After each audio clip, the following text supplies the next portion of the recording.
Welcome back to Night Visitors, where we share the scariest true stories from small towns across America. Tonight we have 7 new disturbing, true small-town horror stories that will make you think twice about quiet little communities. These stories come from regular people, janitors, delivery drivers, mail carriers, and construction workers who found terrible secrets hiding in their towns. Each story is a real account from someone who saw something they weren't supposed to see in places where everyone knows each other and dark secrets stay buried for years. If you're new here, make sure to subscribe to Night Visitors for true horror stories that will keep you up at night. Hit that notification bell so you don't miss our next video. Now let's dive into these 7 small towns where friendly neighbors hide deadly secrets, where helping hands might be dangerous, and where some families have been keeping terrible traditions alive for generations. These are places where being an outsider might save your life and where the scariest monsters look just like everyone else.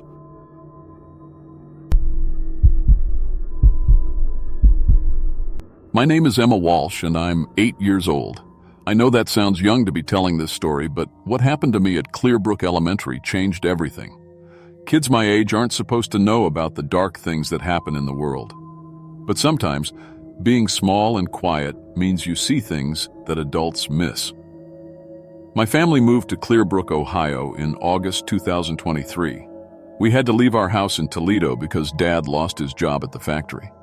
Mom cried a lot during the move, but she tried to hide it from me. Dad kept saying everything would be okay, that this was a fresh start for our family. When we got to Clearbrook, Dad found work as the janitor at my new elementary school. It wasn't much money, but it was something. The school has only 89 students from kindergarten to 6th grade. Everyone knows everyone in a town this small. Dad works the evening shift from 4 in the afternoon until midnight, cleaning all the classrooms and hallways after everyone goes home. Sometimes I stay after school to wait for Dad instead of taking the bus. Our apartment is small and lonely, and Mom works double shifts at the diner. At least at school, I can do my homework in Dad's office while he works. He has a small room in the basement next to the boiler where he keeps all his cleaning supplies and equipment. The school feels completely different when it's empty. During the day, it's full of kids laughing and teachers talking. But after everyone leaves, the long hallways stretch out like dark tunnels. Every little sound gets bigger. The heat clicking on, doors creaking, even my own footsteps echoing off the walls. Dad always tells me the same thing. Stay in my office, Emma. Don't wander around alone. These old buildings can be dangerous when you don't know where you're going. I always listen to Dad. He's the kind of person who means what he says, and I never want to get higher. I'm in trouble at his new job. But one evening in September, something happened that changed everything. I was sitting in Dad's office doing my math homework when I heard something that made me look up from my papers. It was the sound of children laughing. Not just 1 or 2 kids, but a whole group of them, like they were playing a game together. The sound was coming from somewhere deeper in the basement, past the boiler room. I put down my pencil and listened carefully. The laughter was happy and light, the way kids sound during recess. But it was almost 8 o'clock at night. When Dad came back from cleaning the 3rd grade classrooms, I asked him about it. Dad, why are there still kids here? I heard them laughing downstairs. He stopped pushing his cart and looked at me with a confused expression. What do you mean, honey? The school's been empty since 4 o'clock. It's just you and me here. But I heard them, a bunch of kids laughing and playing. Dad smiled and ruffled my hair. Old buildings make weird noises, Emma. Sometimes the pipes sound like voices, or the wind through the vents can sound like music. Your imagination is just working overtime.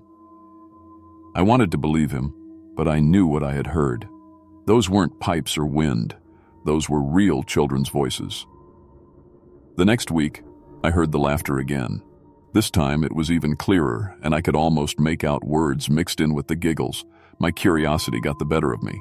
I had to know where those sounds were coming from. I waited until Dad went upstairs to clean the library. Then I quietly left his office and walked toward the back of the basement. The laughter was definitely coming from behind the big boiler that heated the whole school. The basement was darker back there, with just one flickering light bulb hanging from the ceiling.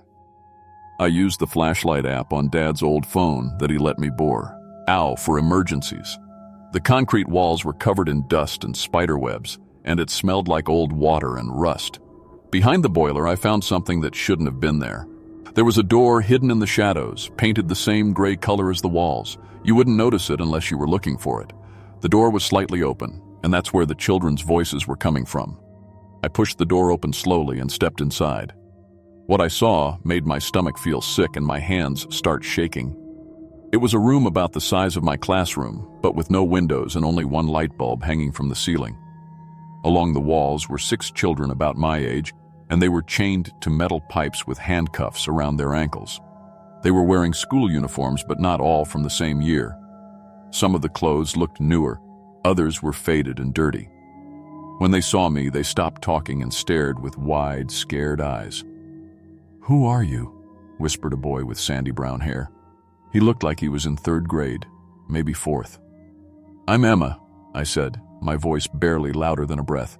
"I'm new here. My dad is the janitor." "I'm Tommy," the boy said. "I've been here since 2019. I was in 2nd grade when I came here, but I guess I'd be in 5th grade now if I was still in regular school." A girl with long dark hair sitting next to him spoke up. "I'm Sarah. I disappeared during a field trip in 2021. We were supposed to go to the Science Museum, but the bus brought us here instead." The other children started telling me their names and their stories. All of them had been brought here the same way. They were told they had been chosen for a special gifted program at a private school. Their parents were so proud and excited that they didn't ask many questions. "Mr. Henderson comes down here once a day," Tommy explained. "He brings us food and makes us do special homework." "What kind of homework?" I asked, even though I was afraid to hear the answer. Sarah pointed to a pile of papers on a small table in the corner. "We have to write letters to our families, letters that say we're happy at boarding school and that we're learning so much, letters that say we don't want to come home yet because we're having such a good time." Tommy nodded sadly. "Mr. Henderson mails them to our parents so they think we're safe. Meanwhile, we never leave this room except to use the bathroom once a day." I felt tears starting in my eyes. "Why doesn't anyone look for you?" "Because we're not officially missing," Sarah explained. "Mr. Henderson is really smart about who he picks. He targets kids from families that are having problems. Divorced parents, single moms who work a lot, families that just moved to town and don't have friends yet. He tells the parents that their child has been chosen for this amazing opportunity," Tommy added. "A full scholarship to a private school for gifted kids. The parents are so proud and happy that they don't question it. And in the school records, we're just transferred students," said a younger girl named Lily. "Not missing persons. No one's looking for us because everyone thinks we're somewhere else." I promised them I would find a way to help them escape. I had to get back upstairs before Dad noticed I was gone, but I told them I would come back. The next day at school, I couldn't concentrate on anything. During morning announcements, Mr. Henderson talked about 3 students who had been chosen for advanced programs at private schools, but I had seen those same 3 kids chained up in the basement just yesterday. I tried to tell my teacher, Mrs. Garcia, about what I had found. But when I started explaining about the hidden room and the children, she just smiled and patted my head. "Emma, you have such a creative imagination. Maybe you should write stories when you grow up." When I insisted that I was telling the truth, she sent me to the principal's office. Mr. Henderson's office was nice and warm, with certificates on the walls and pictures of him with important-looking people. He offered me a chair and spoke in a gentle voice. "Mrs. Garcia tells me you're having some unusual dreams about the school basement," he said, sitting behind his big wooden desk. "It's very common for children to have active imaginations when they're adjusting to a new school." He reached into a small refrigerator and pulled out a carton of chocolate milk. "This always helps me think more clearly," he said, opening it and handing it to me with a straw. I took a sip, but something tasted wrong. It was too sweet, and there was a bitter aftertaste that made my tongue feel funny. I pretended to keep drinking while Mr. Henderson talked about how some children have trouble telling the difference between dreams and reality. The room started to feel fuzzy around the edges, and I realized he had put something in the milk to make me sleepy and confused.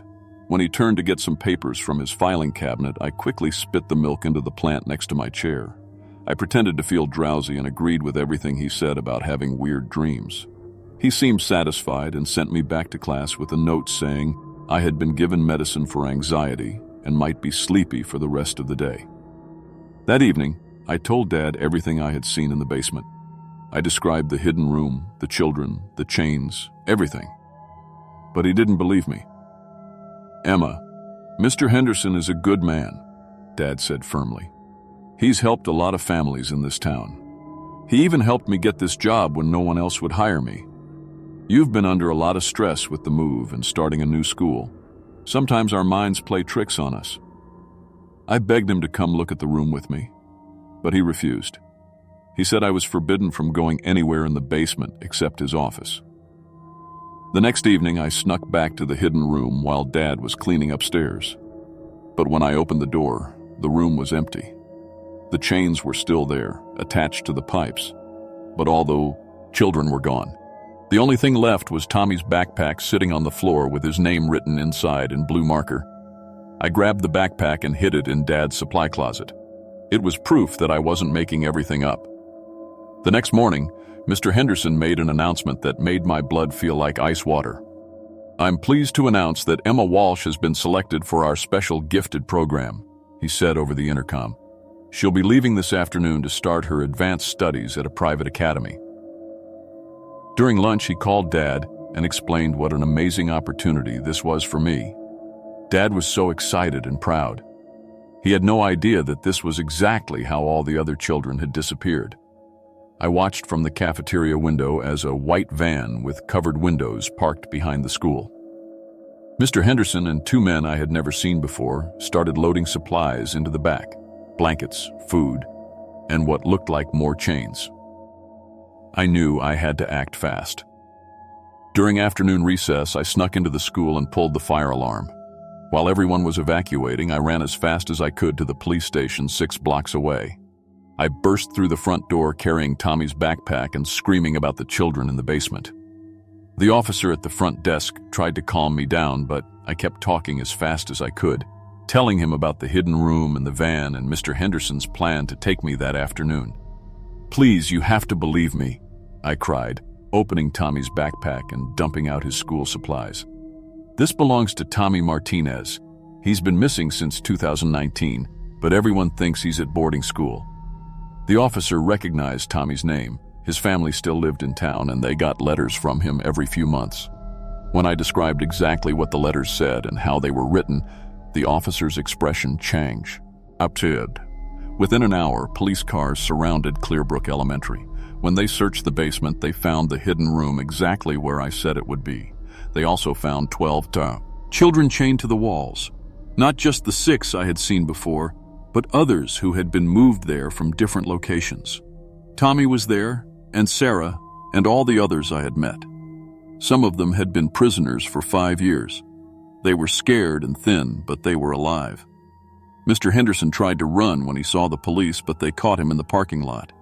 The investigation revealed that he had been kidnapping children for years, using his position as principal to identify vulnerable families and create the perfect cover story. The van was full of equipment for transporting children to other locations where he sold them to people who wanted to adopt kids without going through legal channels. The letters the children were forced to write kept their families from looking for them. Dad quit his job that day.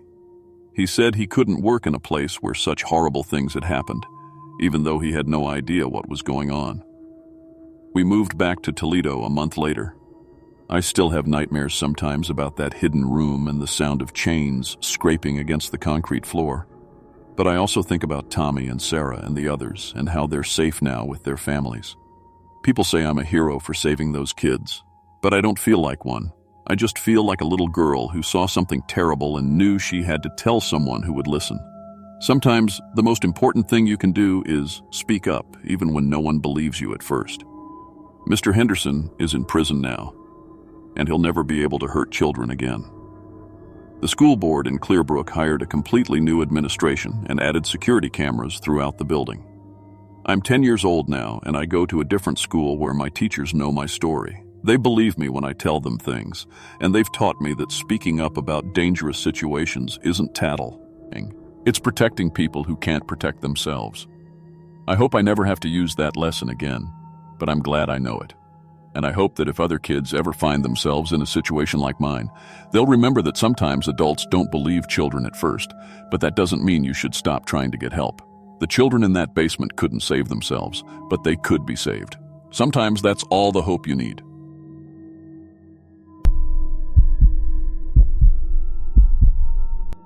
My name is Jake Morrison, and I'm 19 years old. I've been delivering pizzas for Tony's Pizza in Riverside Falls, Iowa for about 6 months now. It's not the best job in the world, but it pays decent money, especially on busy weekend nights when all the college kids want food delivered to their dorms. Riverside Falls is a college town with about 15,000 students spread across the campus and surrounding neighborhoods. The town basically lives and dies by the university schedule.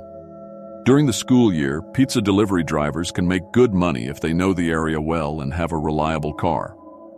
I've got both. I grew up here, and my Honda Civic has never let me down. Tony hired me back in September 2023 because I knew every street, every dorm building, and every shortcut in town. Most of our deliveries are pretty normal stuff. Students ordering late at night, families getting dinner, office workers grabbing lunch. The usual pizza delivery routine. Load up the hot bags, check the address, drive over, collect payment, and move on to the next order. But Tony had something special he called his VIP customer list. These were addresses that always paid cash and tipped really well. Like, really well. We're talking $50 to $100 tips on orders that cost maybe $12 or $15. Tony told me these were wealthy families who lived out in the country and preferred privacy. They valued good service and were willing to pay extra for it. The VIP customers always ordered the same thing: large pepperoni pizza, no delivery fee. Tony said they had a standing arrangement. When one of these orders came in, Tony would personally hand me the pizza and the address written on a piece of paper. No receipt, no credit card processing, just cash transactions. The addresses were all rural farmhouses about 10 to 15 miles outside town. Tony explained that these families liked their privacy and didn't want to drive into town for pizza. They were willing to pay premium prices for the convenience of delivery to their remote locations. My first VIP delivery was to 1247 County Road 18. I had to use my GPS because it was pretty far out in farm country. The property had a long gravel driveway leading up to a 2-story farmhouse. The first thing I noticed was the high wooden fence around the entire property. It had to be at least 8 feet tall with barbed wire on top. A middle-aged man named Carl answered the door. He was nervous and kept looking over his shoulder while we talked. He paid me with a crisp $100 bill for the $12 pizza and told me to keep the change. That's an $88 tip for a 30-minute round trip. I wasn't complaining, but something felt off about the whole place. The farmhouse had bars on all the windows, even the ones on the second floor. There were security cameras mounted everywhere, at least 6 that I could see. The man seemed anxious to get me off the property as quickly as possible. He barely said 2 words, just took the pizza and closed the door. As I was walking back to my car, I heard voices from inside the house. Young voices, girls' voices, and they sounded like they were crying or asking for help. I stopped and listened for a few seconds, but Carl opened the door again and just stared at me until I got in my car and left. The next VIP delivery was to 891 Miller Road about a week later. Same setup, remote farmhouse, high fences, security cameras everywhere. This time a different man answered the door, but he also paid with a $100 bill and seemed nervous and eager to get rid of me. As I was walking back to my car, I looked up at the second floor windows. In one of them, I saw a girl's face pressed against the glass. She looked young, maybe 16 or 17. She was mouthing something at me. It looked like she was saying, "Help me." Her face was tear-stained, and she looked terrified. I stood there for a few seconds, not sure what to do. The girl kept pressing her hands against the window and moving her lips. I could clearly see her saying, "Help," over and over. Then the man from the door appeared in the window and pulled her away. The curtain closed.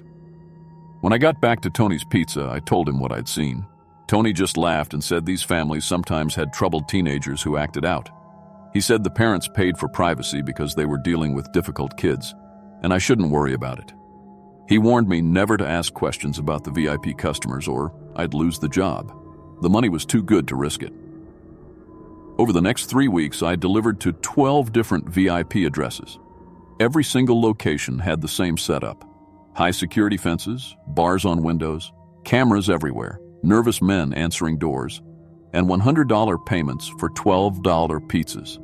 And at every location, I heard sounds of distressed girls or saw faces in windows. The worst part was that I started recognizing some of the faces. The same girls appeared at different locations on different nights. It was like they were being moved around between houses. The girl I'd seen at Miller Road showed up in a window at Oak Hill Road 3 days later. Another girl I'd seen at County Road 18 appeared at a farmhouse on Valley View Drive. It finally hit me what was really happening. Tony's Pizza wasn't just delivering food to these places. We were checking on human trafficking victims. The pizza orders were coded signals to confirm that the girls were still at each location. After every delivery, Tony would get a phone call and report what I had observed. How many cars were in the driveway, whether there were lights on in certain rooms, stuff like that. I started paying more attention to Tony's phone calls after VIP deliveries. He would always call someone and give a brief report. Package delivered to location 7. Everything looks normal. 3 vehicles on site. Lights on upstairs. It was like he was running surveillance operations disguised as pizza deliveries. I pretended not to notice while secretly taking photos of license plates and house addresses with my phone. I started keeping a notebook hidden in my car where I wrote down everything I observed. Which girls I saw, how many men were at each location, what vehicles were there. One night in late October, I was delivering to 2156 Oak Hill Road when I saw something that made my blood run cold. As I was walking up to the house, I heard engines running behind the building. I crept around the side and saw a white van with its back doors open. 3 men were forcing 6 teenage girls into the van at gunpoint. The girls were handcuffed and crying. They looked terrified. The men were shouting at them to shut up and get in the van. I could hear one of the girls begging them to let her go home. She couldn't have been more than 15 years old. I hid behind my car and used my phone to take pictures of the van's license plate and the men's faces. The van drove off into the night, and I had to pretend like nothing happened when I delivered the pizza to the house. The man who answered the door seemed more nervous than usual and kept looking toward where the van had been parked. When I got back to Tony's Pizza that night, Tony was on the phone discussing package transfers and delivery schedules. I realized he was coordinating the entire trafficking operation. The pizza business was perfect cover for monitoring the safe houses and timing the movement of girls between locations. I went home that night and couldn't sleep. I kept thinking about those girls and how scared they looked. The next day, I started researching missing persons reports for our area online. What I found made me sick to my stomach. Over the past 2 years, 23 teenage girls had gone missing from surrounding counties. Their photos matched the faces I'd been seeing in farmhouse windows during my Delhi ivories. The girls had disappeared from malls, bus stops, school parking lots, all places where they could be grabbed without witnesses. The trafficking ring was kidnapping local girls and holding them at these rural properties until buyers from other states arrived to pick them up. Tony's legitimate pizza business provided perfect cover for the whole operation. Who would suspect a pizza delivery driver of being involved in human trafficking? I knew I had to do something, but I was scared. These people had guns and clearly weren't afraid to use them. I decided to contact the FBI. I found Agent Sarah Chen's contact information online and sent her an email with all the photos and information I'd collected. Agent Chen called me the next day, and we met at a coffee shop in the next town over. She told me this was part of a multi-state trafficking investigation that had been going on for over a year. The FBI had been trying to locate the safe houses, but hadn't been able to get close enough to gather evidence. My delivery records and photographs provided exact addresses and detailed information about the trafficking operation. Agent Chen asked if I would be willing to continue working while wearing a hidden camera to gather more evidence. I was terrified, but I thought about those girls and agreed to help. The FBI gave me a tiny camera that looked like a shirt button. During my next VIP delivery, I managed to film inside one of the farmhouses when the man left me alone for a few seconds to get money. The footage showed girls chained in the basement, 14 girls between the ages of 13 and 17 living in horrible conditions. Agent Chen said they had enough evidence to move. On November 15, 2023, the FBI raided all 12 locations simultaneously. They rescued 31 missing girls and arrested Tony, along with 15 other members of the trafficking ring. The investigation revealed that they had trafficked over 200 girls across 5 states in the past 3 years. The operation was making millions of dollars by selling girls to buyers in other parts of the country. Tony had been, and the coordinator, using his pizza delivery business to keep track of inventory and coordinate transportation. I testified at the trials of all the men involved. Tony got life in prison without the possibility of parole. Most of the other men got sentences between 25 and 40 years. The girls who were rescued are all getting counseling and slowly rebuilding their lives. But the story doesn't end there. 3 of the ringleaders managed to escape during the raids, and they sent death threats to my family through the mail. The FBI moved us into witness protection, and we had to completely disappear and start new lives in another state. I'm working at a different pizza place now under a new name. Sometimes I still have nightmares about those farmhouses and the faces of the girls in the windows. But I'm glad I did the right thing. Those 31 girls are alive and free because someone finally listened to them. If you're ever in a situation where you see something that doesn't seem right, trust your instincts.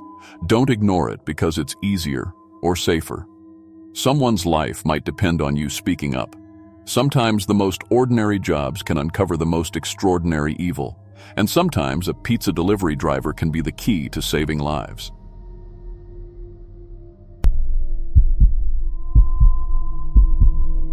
My name is Robert Hayes, but everyone calls me Bobby. I'm 35 years old, and I've been working for the Postal Service for 12 years now. Started as a mail sorter in Louisville, worked my way up to a delivery route in the suburbs. Nothing too exciting, just bills, packages, and the occasional birthday card. I thought I knew what to expect from mail delivery until last month when my grandfather died. Grandpa Joe had been carrying mail in Harmony Creek, Kentucky for 40 years. Heart attack took him right there on Route 9, slumped over the steering wheel of his mail truck. The Postal Service needed someone to finish his route, and since I knew the area from childhood visits, they offered me the job. Temporary assignment, they said, just until they could find a permanent replacement. Harmony Creek sits in this isolated valley about 2 hours southeast of Louisville. 47 families spread across 20 square miles of winding mountain roads. Most of these families have been here since the 1800s. Same names on the mailboxes that were probably there when my grandfather started his route. The Blackwoods, the Morrisons, the Chens, the Ashfords. Generation after generation in the same houses, on the same land. I figured it would be easy work, rural route, friendly people who knew my grandfather. What could go wrong? My first day started normal enough. Loaded up the mail truck at the Harmony Creek post office, really just a converted general store, and headed out with my route sheet. The postal supervisor, Bill Matthews, had worked with my grandfather for 20 years. He handed me a thick manila folder. "Your grandfather's delivery notes," Bill said. He was real particular about knowing these families. Wrote down everything. Who lived where, special delivery instructions, that sort of thing. The folder was stuffed with handwritten notes dating back decades. Births, announcements, death notices, marriage records. My grandfather had kept track of every family like he was writing their history. The first stop was the Blackwood compound. 3 houses clustered around a gravel driveway about 5 miles up the mountain. I pulled up to the mailbox and saw 6 people working in the yard. All men, all the exact same height, same brown hair, same blue eyes, same facial features. For a second, I thought I was seeing double. "Mail's here," one of them called out, and they all turned to look at me. It was like looking at the same person copied 6 times. Brothers, I figured. Strong family resemblance. The women came out to greet me too, 4 of them, all with blonde hair and green eyes. They could have been quadruplets. The youngest looked about 19, the oldest maybe 40, but they all had the exact same face. "You must be Bobby," the oldest woman said. "I'm Ruth Blackwood. Your grandfather talked about you all the time." I handed over their mail. mostly bills and what looked like medical correspondence. The return addresses caught my eye: genetic counseling services, disability support offices, something called the Kentucky Birth Defects Registry. "Thank you kindly," Ruth said, but she didn't move away from the truck. None of them did. They just stood there staring at me with identical faces and identical smiles. I drove to the next stop feeling uneasy. The Morrison family lived in a farmhouse another 3 miles down the road. When I pulled up, I saw 8 people with bright red hair and freckles working around the property. Men, women, children, all with the exact same coloring, the exact same facial structure.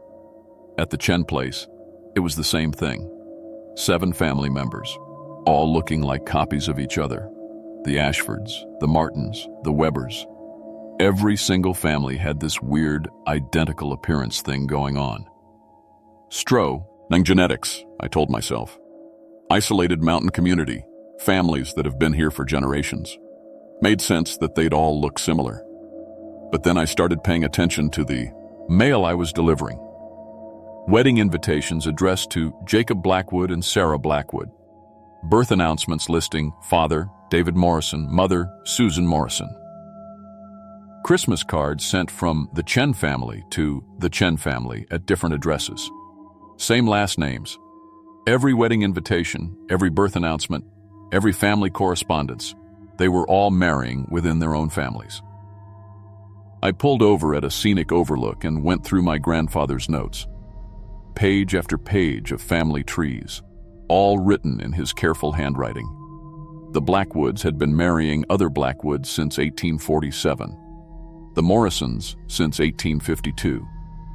Every family in Harmony Creek only married their own relatives. My hands started shaking as I read deeper into the notes. Medical bills for genetic disorders, disability payments, special education services. Almost every family was receiving government assistance for children with birth defects. And then I found a section labeled breeding programs. My grandfather had documented everything, how each family maintained detailed genealogy records to track their pure bloodlines, how children were assigned marriage partners from birth, how anyone who tried to marry outside their family was banished from the community. I found photographs tucked between the pages, children with severe disabilities, extra limbs, missing eyes, faces so deformed I could barely look at them. A note in my grandfather's handwriting. The families believe these deformities prove their bloodlines are special. My stomach turned. I was about to drive straight back to Louisville when I found a page with my own name on it. Hayes Family Connection was written at the top. Below it, my grandfather had drawn a family tree showing that my grandmother, Mary Hayes, was born Mary Blackwood in 1925. She had escaped Harmony Creek in 1943 to marry my grandfather. According to the notes, I was considered a lost bloodline that needed to be recovered. Recent letters in the mail discussed my grandfather's death and my return to the valley. The family elders were planning to force me to marry my cousin Rebecca Blackwood, the 19-year-old girl I'd seen that morning. I tried to start the mail truck, but the engine just clicked. I tried again. Nothing. I popped the hood and saw that someone had disconnected the battery cables. "Having trouble, Bobby?" I turned around to see a tall man walking toward me. He looked like all the other Blackwood men. Brown hair, blue eyes, same face I'd seen 6 times that morning. "I'm Samuel Blackwood," he said. "Rebecca's father. We need to have a talk." 6 other men emerged from the woods around the overlook, all carrying hunting rifles, all with the same identical face. "Your grandfather understood his place in things," Samuel said. "He delivered our mail, kept our secrets, helped us maintain our way of life. But he also owed us a debt." Samuel explained that my grandmother's escape in 1943 had damaged the Blackwood bloodline. One of their breeding females had been lost. My grandfather had spent 40 years working off that debt by keeping their secrets and protecting their community from outside interference. "But now that debt passes to you," Samuel said, "you'll marry Rebecca and help us restore the bloodline. Your children will be raised here in the proper way." I tried to explain that I had a life in Louisville, a job, an apartment. Samuel just smiled. Your old life is over. Rebecca is waiting for you at the cabin. They marched me down a trail to a small log cabin hidden in the woods. Inside, I found my cousin Rebecca sitting on a cot, crying. She looked up when I entered, and I could see the fear in her green eyes. "I don't want to get married," she whispered, "but Daddy says I have to." In the next room, I heard other voices. Samuel opened a door to show me 3 other people locked in makeshift cells. A man who looked like the Morrison family sat in one corner. "That's your second cousin Marcus," Samuel said. "Been here 3 years. Finally agreed to marry his cousin Linda last month. Smart choice." A woman with Chen features was holding a baby in another cell. "Jennifer was taken from the city 4 years ago," Samuel explained. "She's given us 4 healthy children so far. Very productive." They locked me in a cell next to Rebecca's room. Samuel explained the rules. I could marry Rebecca willingly, or they'd keep me chained up until I changed my mind. Either way, I wasn't leaving Harmony Creek. "We've been doing this for over 150 years, Samuel said. "Keeping our bloodlines pure, making sure the strong genes stay in the family. Your children will be special, just like the rest of us." I spent the night listening to Rebecca cry in the next room. She kept saying she didn't understand why she had to marry someone she'd never met. She sounded like a child, not a woman ready for marriage. Around midnight, I heard her whisper through the wall, "Bobby, are you scared too?" "Yeah," I whispered back. "But we're going to get out of here." I had noticed that the cabin walls were old logs and some of them had started to rot near the foundation. I spent hours quietly working on one of the weak spots, using a rusty nail I'd found to scrape away the wood. Just before dawn, I managed to break through.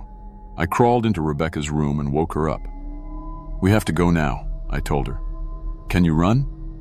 She nodded, still crying but determined. We crawled through the hole and made it to the edge of the woods before anyone noticed we were gone. I found an old pickup truck parked behind the cabin with the keys still in it. We drove through the mountain roads as fast as I dared, expecting to see Samuel and his men behind us at any moment. It took 3 hours to reach the FBI field office in Lexington. The agents who interviewed us thought we were making it up at Foss. Then they sent a team to Harmony Creek with DNA testing equipment. The results were worse than anyone expected. The genetic testing showed 150 years of systematic inbreeding. The FBI report stated that the families were so genetically damaged they barely qualified as genetically normal humans anymore. They found dozens of severely disabled children hidden in the families' houses. Adults with IQs below 50. Birth defects so severe that some of the children couldn't survive outside their family's care. The investigation led to arrests for kidnapping, sexual assault, and child abuse. Rebecca was placed in protective custody and is receiving counseling. She's learning to read and write properly for the first time in her life. I quit the Postal Service and moved to Ohio. I couldn't go back to carrying mail after seeing how my grandfather had helped cover up what was happening in Harmony Creek. The FBI told me he had documented everything but never reported it. 40 years of knowing about the kidnapping and forced breeding, and he'd stayed silent. Sometimes I wonder how many other isolated communities are out there, carrying on practices that should have ended generations ago. How many mail carriers, delivery drivers, and service workers have seen things they decided to ignore? I still have nightmares about those identical faces staring at me, about Rebecca crying in that cabin, about the photographs of deformed children that their families thought were special. The FBI says some of the families are still out there, scattered to other remote areas, still trying to maintain their pure bloodlines, still believing that isolation and inbreeding will make them superior to the rest of us. If you work in a job that takes you to isolated communities, mail delivery, utilities, emergency services, anyone who goes to places others don't, pay attention to what you see. Document everything. And if something feels wrong, report it. Because sometimes the most horrifying monsters are just human beings who've convinced themselves that their victims deserve what's happening to them. Rebecca is doing better now. She's 20 years old and living in a group home, learning skills she should have learned as a child. She still has nightmares, but she's getting stronger every day. As for me, I work in an office now. Safe, normal, no more delivering mail to isolated communities. but I keep my grandfather's notes locked in a safe deposit box. Evidence, just in case someone needs to prove that Harmony Creek really existed and that some family secrets should never be kept.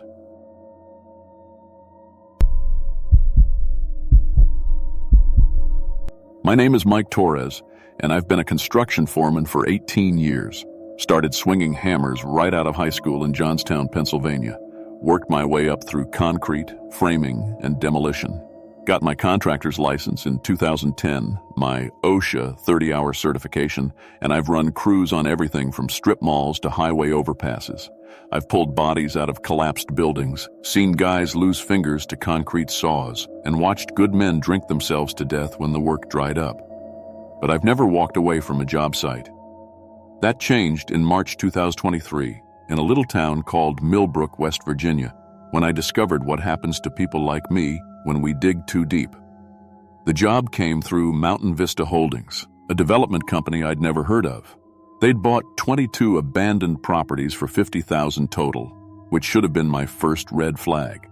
In construction, when something sounds too good to be true, it usually means someone's about to die. But my crew hadn't worked steady in 3 months, and I had child support payments coming due.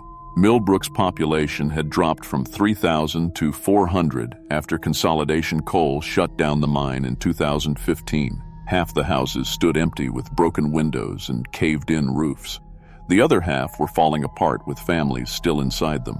It was the kind of place that made you understand why people voted for anyone who promised to bring the jobs back, even if they were lying.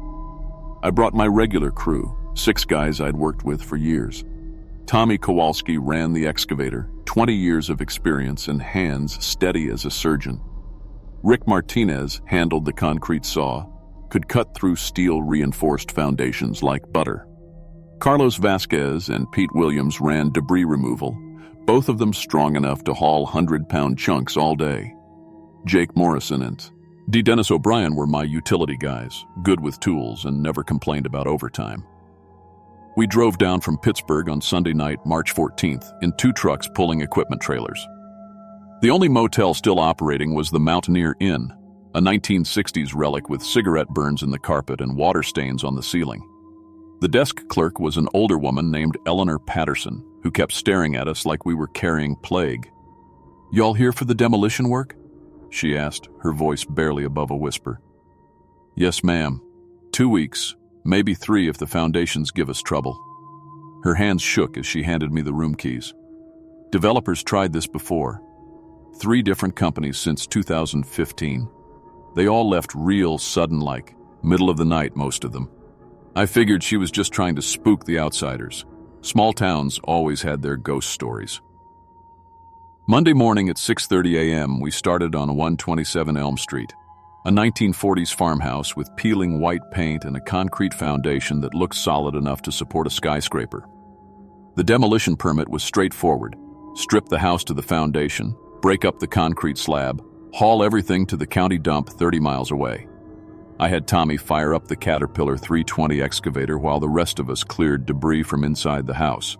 The foundation was 18 inches thick, poured in sections with expansion joints every 12 feet. Typical wartime construction when materials were scarce, but labor was cheap. The first anomaly appeared around 10:30 a.m. Rick was cutting through the east foundation wall with the concrete saw when his diamond blade hit something that wasn't rebar. The saw blade screamed against metal, then suddenly broke through with a shower of sparks. Chunks of concrete fell away, revealing something that made my stomach clench. Human teeth, a complete row of molars still attached to a piece of jawbone embedded in the concrete like someone had used them instead of aggregate. But these weren't old bones. I could see modern dental work. Silver amalgam fillings, a gold crown that couldn't be more than 20 years old. Rick shut off the saw and stepped back, his face pale under his hard hat. "Jesus Christ, Mike, what the hell is that?" I crouched down and examined the jawbone with my flashlight. The teeth were yellowed, but the dental work was definitely recent. Modern composite fillings, professional crown work that would have cost thousands. This wasn't some pioneer cemetery they'd built over. "Probably just an old graveyard," Jake said, but his voice cracked when he said it. "A lot of these old farms got family plots." I'd seen that before in Pennsylvania. developers building over forgotten cemeteries. But family plots didn't have modern dental work, and they sure as hell didn't embed jawbones directly into foundation concrete. "Keep working," I told the crew, "but flag anything else you find. I'm calling the sheriff." 20 minutes later, Tommy's excavator bucket scraped along the foundation's north wall and pulled up something that made everyone stop working. A complete human skull, concrete still clinging to the eye sockets, with dental work that looked like it came from the 1990s. Porcelain crowns, orthodontic wire, even what looked like a titanium implant. I called the Mingo County Sheriff's Office and got transferred twice before reaching Sheriff Tom Brennan. He arrived in less than 10 minutes, which surprised me. In my experience, rural cops usually took their time responding to construction sites. Sheriff Brennan was about 60, heavy-set with gray hair and the kind of tired eyes you see on cops who've worked the same beat too long. He wore a khaki uniform that had seen better days and carried himself like a man who'd stopped caring about procedure sometime in the Clinton administration. He examined the skull for maybe 30 seconds, turning it over in his hands like he was checking a cantaloupe at the grocery stores. Shook as she handed me a manila envelope. "You need to leave town tonight," she whispered. "Don't finish the job. Don't even go back for your equipment." Inside the envelope were newspaper clippings dating back to 2015. Headlines like "Local Contractor Vanishes, Equipment Abandoned," and "Development Firm Disappears After 3 Days." 8 different companies, 47 missing people total. All of them contractors, developers, or land surveyors who'd come to Millbrook with big plans and government permits. "What happened to them?" I asked. Mrs. Patterson's voice dropped to barely audible. "Same thing that'll happen to you if you keep asking questions. Sheriff Brennan don't like outsiders poking around in town business." She pulled out her cell phone and showed me a grainy video. Security footage from the motel parking lot time-stamped 3 months earlier. A construction crew loading equipment into trucks at 2 a.m., moving fast like they were running from something. One of the men looked back at the motel with pure terror on his face. "That was the last crew," she said. "Left everything behind except what they could carry." I spent the rest of the night researching Millbrook online, found missing persons reports, insurance claims for abandoned equipment, even a few Reddit posts from family members looking for contractors who'd vanished. The pattern was always the same. Crews would arrive, work for a few days, then disappear without collecting their final paychecks. Wednesday morning, I found concrete mixer trucks already parked at our job sites. Local workers I'd never seen before were pouring fresh concrete over every spot where we'd discovered bones. They worked fast and efficient like they'd done this before. My crew was nowhere to be found. I drove to Millbrook Diner and found them sitting in a corner booth, hunched over coffee cups like mourners at a funeral. But something was fundamentally wrong. Tommy wouldn't meet my eyes. Carlos kept staring at his hands. When I asked what was happening, Rick looked up at me with an expression I'd never seen before. "Don't know what you're talking about, Mike," he said in Rick's voice with Rick's accent. But it wasn't Rick. The man sitting in Rick's clothes wearing Rick's wedding ring wasn't the guy I'd worked with for 6 years. "Where's the crew?" I asked. "We are the crew," said the thing wearing Tommy's face. "Just having breakfast before work." I knew these men like family. I knew Tommy's scar from a sheet metal accident, Rick's habit of tapping his fingers when he was nervous, Carlos's way of humming while he worked. The men in the diner looked exactly like my crew, but they moved wrong, spoke wrong, were wrong in ways I couldn't articulate. "Tommy," I said, "tell me about your daughter's recital last month." The Tommy thing blinked slowly. "Don't have a daughter." Tommy Kowalski had 3 daughters. I'd been to all their school events. I backed out of the diner and ran for my truck. Whatever was happening in Millbrook, my real crew was gone. Wednesday night, I broke into the town hall. The locks were ancient, and my pry bar made quick work of them. What I found in the basement filing room changed everything I thought I knew about human nature. Construction permits dating back to 1952, hundreds of them, all signed by members of the Brennan family. Tom's father, his grandfather, his uncles. 3 generations of sheriffs running something called the Community Improvement Program. The permits were meticulously detailed. They described demolishing problematic properties and rebuilding with locally sourced aggregate, and community-donated calcium compounds. Technical language that meant one thing: human bones ground into concrete powder. Behind the permits, I found a bar-bound ledger book with entries in multiple handwritings, names, dates, and disposal methods for 312 people murdered since 1952. The entries read like inventory records. March 15, 1987. State Highway Inspector. Disposal: standard concrete mix, Route 52 bridge abutment. September 3, 1994. Real estate developer. Disposal: foundation aggregate, new elementary school.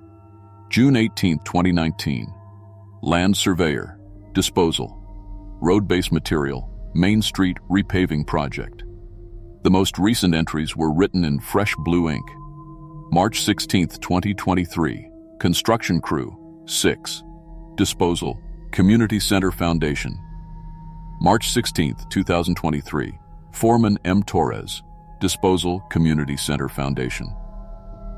Our names were already in the book. We'd been marked for death before we ever found the first bone.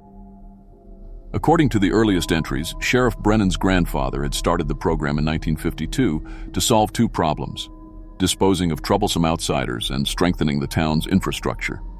Human calcium makes concrete incredibly durable, and dead people don't file complaints with state authorities. The ledger included detailed technical notes about grinding methods, optimal bone-to-cement ratios, and curing times. 70 years of systematic murder disguised as public works projects. I photographed every page with my phone, but when I tried to upload them to cloud storage, I had no signal.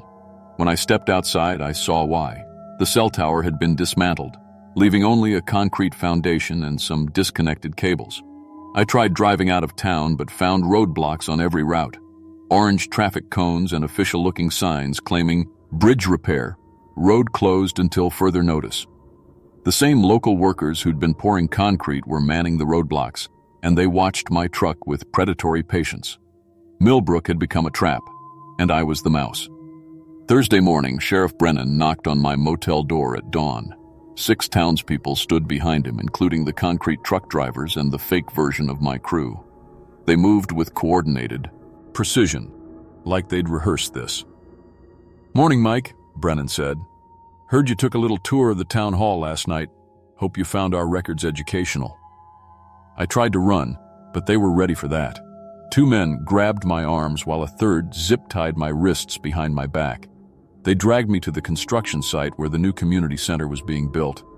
My real crew was there. Tommy, Rick, Carlos, Pete, Jake, and Dennis sat bound and gagged next to a running concrete mixer. They were alive but terrified, their eyes wide with the knowledge of what was coming. Tommy had a black eye and Carlos's lip was split, but they were breathing. Sheriff Brennan pulled out a photo album with pictures spanning 7 decades. Black and white images from the 50s, color photos from the 80s, digital prints from recent years, all showing the same thing: people being fed into concrete mixers, their bodies disappearing into gray slurry.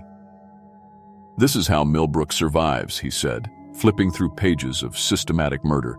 "Every building in this town has bones in the foundation: school, church, fire station, library, all of them mixed with human calcium. Makes the concrete stronger, and it keeps our secrets buried where they belong." He showed me a technical diagram drawn in his grandfather's handwriting. Optimal grinding procedures, bone-to-cement ratios, curing schedules.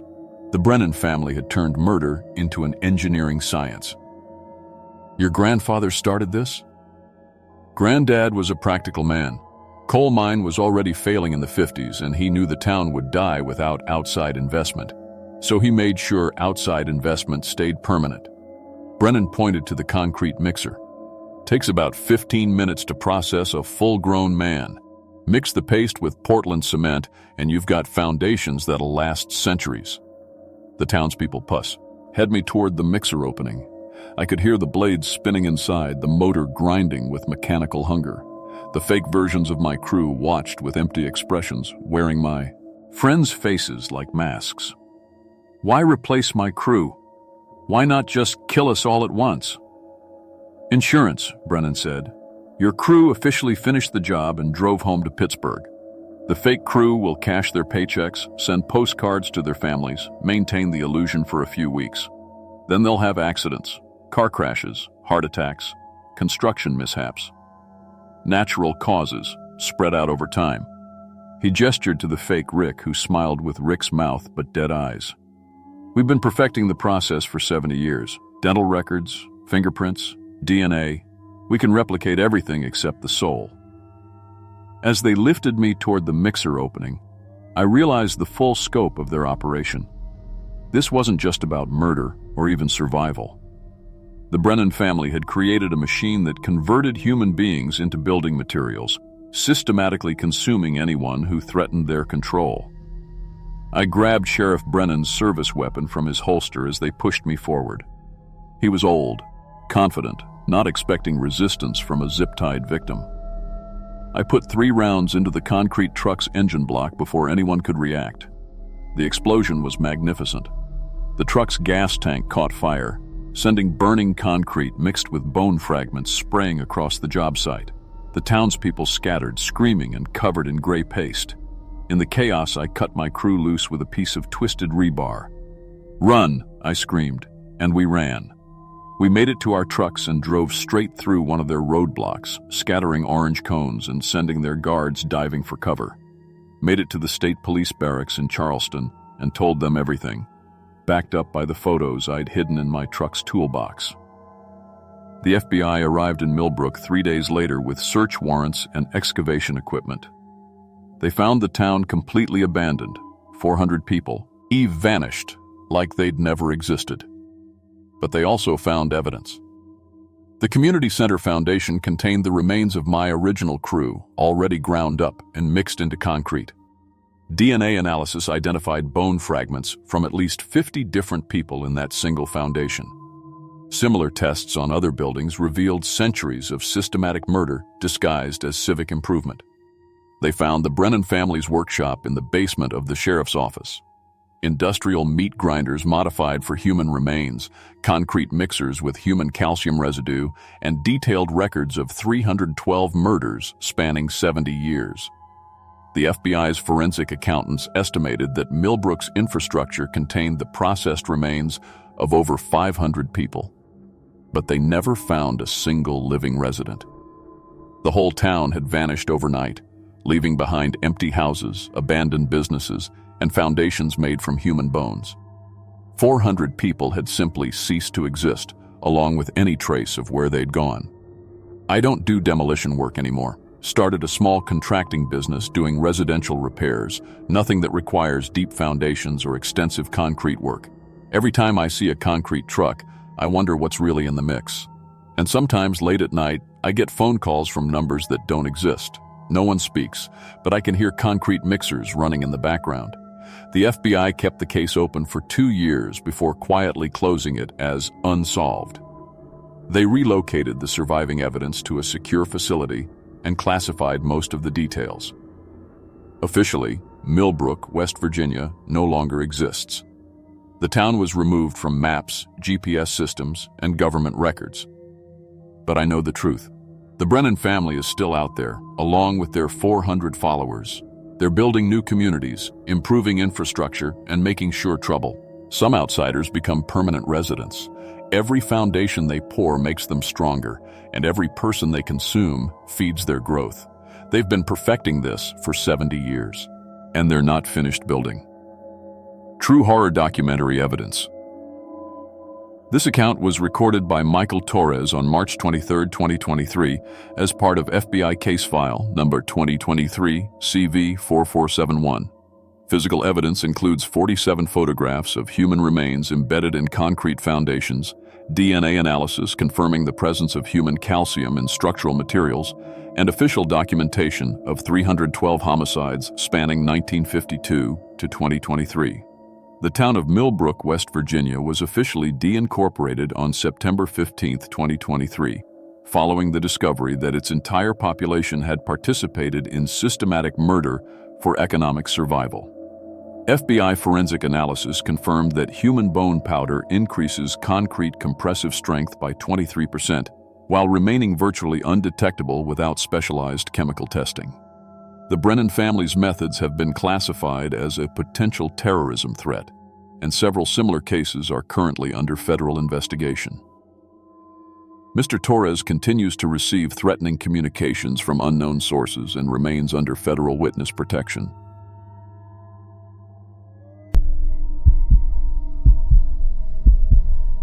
My name is Linda Martinez, and what I'm about to tell you happened 3 months ago in Pine Ridge, Montana. I'm recording this from a secure facility, I can't say where, because the people who need to hear this story won't believe official reports. They'll dismiss it as mental illness, drug addiction, anything that lets them sleep at night. But you need to know what's happening in small towns across America. You need to know what your friendly neighborhood doctor might really be doing with those free health screenings. I moved to Pine Ridge to disappear. After 18 months of my ex-boyfriend Marcus tracking my every move, showing up at my work, following me home, leaving dead roses on my car, I'd had enough. Pine Ridge seemed perfect. Population 598, one road in and out, the kind of place where a stranger would stick out immediately. Wilson's Grocery hired me the same day I applied. The pay was decent, the work familiar, and nobody asked why a 29-year-old woman would leave Billings to scan barcodes in the mountains. Mr. Wilson, 73 with hands like leather, just said they needed reliable help, and I looked reliable enough. The first thing that struck me about Pine Ridge wasn't the scenery. It was how incredible everyone looked. I'm talking about a town where the average age had to be 60-something, but half these people could pass for 40. Mrs. Patterson shuffled in every Tuesday buying cat food, and her driver's license said 78, but she moved like someone 20 years younger. Mr. Chen at the hardware store claimed he was 82, but worked 12-hour days without breaking a sweat. Mountain air, everyone said when I commented. Clean living. That's when I met Dr. Sarah Kellerman. She came in every Tuesday and Friday, always at 2 p.m. when the store was nearly empty. Pleasant woman, early 40s, the kind of doctor you'd want treaty. Nang your grandmother. She'd chat while I rang up her organic vegetables and free-range chicken, asking how I was settling in, if I needed anything. You look tired, Linda, she said during my second week. Pale. Are you sleeping all right? I laughed it off, but she persisted with the gentle concern that made me miss my own mother. I run the clinic next to the post office. I offer free health screenings for new residents, county-funded community wellness program. Mountain elevation can be hard on people from lower altitudes. Why don't you stop by Thursday? Basic checkup, maybe some vitamins if you need them. I couldn't afford a doctor visit, but free was free. Thursday afternoon, I walked into Pine Ridge Medical Clinic expecting a quick checkup and maybe some iron pills. The clinic was small but modern. Examination room, Dr. Kellerman's office, and a back room I glimpsed through a partially open door. Stainless steel surfaces, medical equipment that looked expensive for such a remote location. The appointment was routine: blood pressure, temperature, reflexes. Dr. Kellerman drew 3 vials of blood with gentle efficiency. I'll have results Friday, she said, pressing a cotton ball to my arm. But I can already tell you're anemic. Your nail beds, the pallor around your eyes. Classic signs. Friday's results confirmed it. Nothing serious, but it explains the fatigue. I'm starting you on vitamin injections. B12, iron, some other supplements. Much more effective than oral vitamins. I really can't afford... Linda, this is completely covered by the wellness program. The county health department wants to keep our residents healthy and productive. It's an investment in community health. The injection was quick. A small needle in my upper arm. The liquid was slightly pink, which she explained was normal for iron-enriched vitamins. The vial came from a locked cabinet containing dozens of others, each labeled with careful handwriting. Come back Monday, Wednesday, and Friday for the next few weeks. We'll reassess after that. I walked back to work, feeling skeptical, but by the next morning, I felt incredible. More energy than I'd had in years. My skin looked better. I wasn't dragging myself out of bed, and I actually found myself humming while restocking shelves. Over the following weeks, I started noticing who else was getting these treatments. Most of the older residents made regular trips to the clinic. Mrs. Patterson, Mr. Chen, the Walkers who owned the gas station, maybe 20 others. They all had that same impossible vitality. "How long have you been getting the vitamin shots?" I asked Mrs. Patterson while ringing up her groceries. Her eyes flickered, just for a second, with something that might have been fear. "Oh, 6 years now. Started after Harold passed. Dr. Kellerman said grief was affecting my immune system." She paused, studying my face. "You just started, didn't you?" "3 weeks ago." She gathered her bags quickly. "Well, you follow Dr. Kellerman's instructions exactly. Don't miss appointments. Very important, you don't miss appointments." By my 4th week, the cravings started. It began in the meat section. I'd walk past the butcher counter and the smell of raw beef would trigger something primal and urgent. Not normal hunger, something deeper, more demanding. I found myself buying steaks and cooking them less and less. Pink wasn't enough. I wanted them barely seared, blood pooling on the plate. The taste was incredible, satisfying some craving I didn't know I had. When I mentioned it to Dr. Kellerman, she nodded approvingly. "Excellent sign. Your body is finally responding properly to the iron supplements. The cravings mean you're metabolizing nutrients more efficiently. I'm going to increase your dosage to help stabilize your levels." The increased dose changed everything. Sleep became impossible, not from exhaustion, but from this restless energy coursing through my body. My dreams, when they came, were vivid and disturbing. I'd dream about eating raw meat, but not from animals. I'd wake with the taste of blood in my mouth so real I'd check my teeth for cuts. And the other patients started avoiding me. Mrs. Patterson, who used to chat for 20 minutes, became hurried and distant. Mr. Chen stopped making eye contact. The walkers switched to early morning shopping when I wasn't working. It was like they could smell something different about me, something that made them nervous. Working late inventory one Thursday night, I was updating supply orders when something caught my attention. Our meat deliveries weren't matching our sales. We'd receive 40 pounds of ground beef and 30 pounds of steaks, but only sell about half that amount. Where was the rest going? I started examining our storage areas more carefully. The main walk-in freezer was in the back, but there was also a basement door I'd never really noticed. Mr. Wilson had mentioned it once as extra storage, said it was mostly empty. That night, I found the key in his office and went downstairs. The basement was larger than I expected and definitely not empty. 3 large chest freezers hummed along one wall, all locked. The key ring had several small keys. The first freezer contained packages wrapped in white butcher paper, each labeled "Special Order, Dr. Kellerman." When I unwrapped one, my hands started shaking. It was a human heart. I dropped it and stumbled backward, but forced myself to open another package. A liver, then kidneys, brain tissue. Some packages had names written in Dr. Kellerman's careful handwriting, names I recognized from recent obituaries in the Pine Ridge Gazette. The second freezer held fresher organs, some still with medical tags attached like they'd come straight from surgery. The third freezer made me vomit on the concrete floor, human limbs, arms, legs, hands, some still, while wearing jewelry, wedding rings, a watch I recognized as belonging to old Pete, who died 2 weeks ago.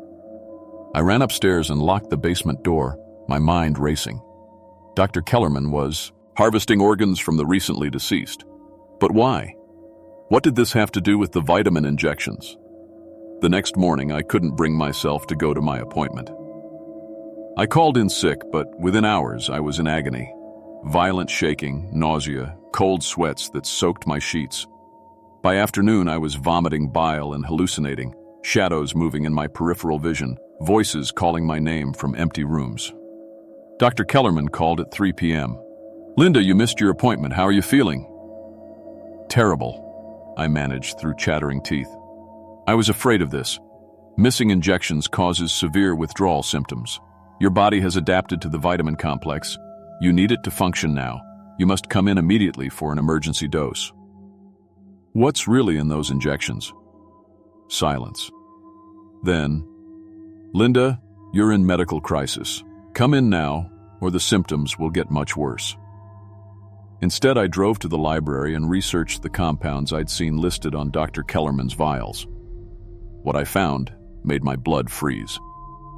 The injections contained synthetic growth hormones combined with human-derived proteins, specifically prion proteins found in nervous tissue. Medical literature described similar compounds in abandoned longevity research. Test subjects developed cannibalistic urges and cellular changes that dramatically extended lifespan, but at the cost of their humanity. The studies had been terminated due to severe behavioral modifications and irreversible metabolic dependency. That night, despite feeling like death, I returned to the grocery store basement. In Dr. Kellerman's medical bag, left behind during a shopping trip, I found detailed documentation of the Pine Ridge longevity study. 8 years of careful experimentation on unwitting subjects. The goal: create humans capable of living 200+ years through controlled cannibalism. Elderly patients who fully embraced the dietary changes stopped aging and developed supernatural strength and speed. Those who resisted died from withdrawal within a week. The notes contained feeding schedules and behavioral observations written in clinical detachment. Patients progressed from organ consumption to hunting living prey. The most successful subjects had been feeding for years and appeared decades younger than their chronological age. Mrs. Patterson wasn't 78. According to these files, she was 96. Around midnight, I heard voices outside. Through the store window, I watched injection patients gathering in the cemetery. They carried shovels and flashlights with Dr. Kellerman supervising, clipboard in hand. I watched them dig up Martha Collins's fresh grave.